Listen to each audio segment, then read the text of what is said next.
زن، به دشتی کربلا بانی قلم زن.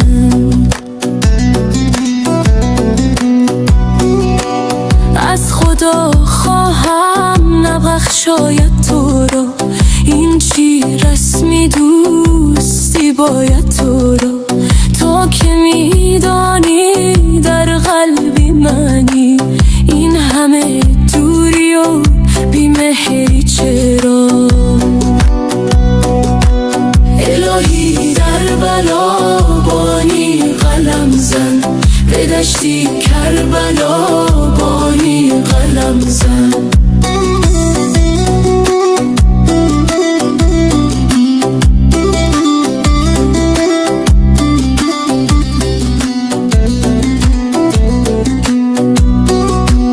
فدای ناز عشقت نازودانه، که عشقت کنجی دل زد آشیانه.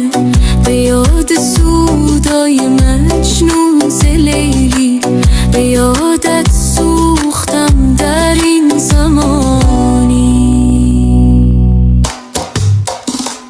الهی در بلا بانی قلم زن، به دشتی کربلا بانی قلم زن.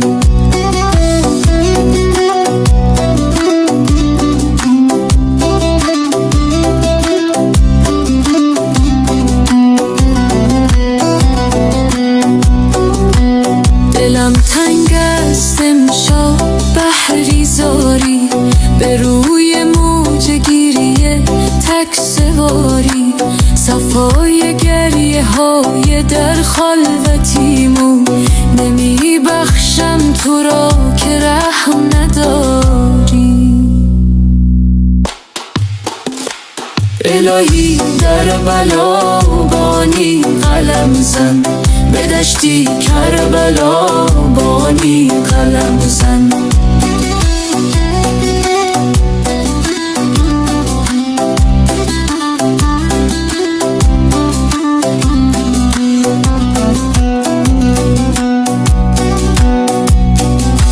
کاش دلم اسیر و بیمار نبود،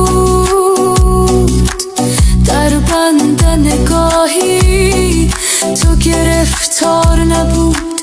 من عاشق و ز عشقم بی خبری، الهی در بلا بانی قلم زن،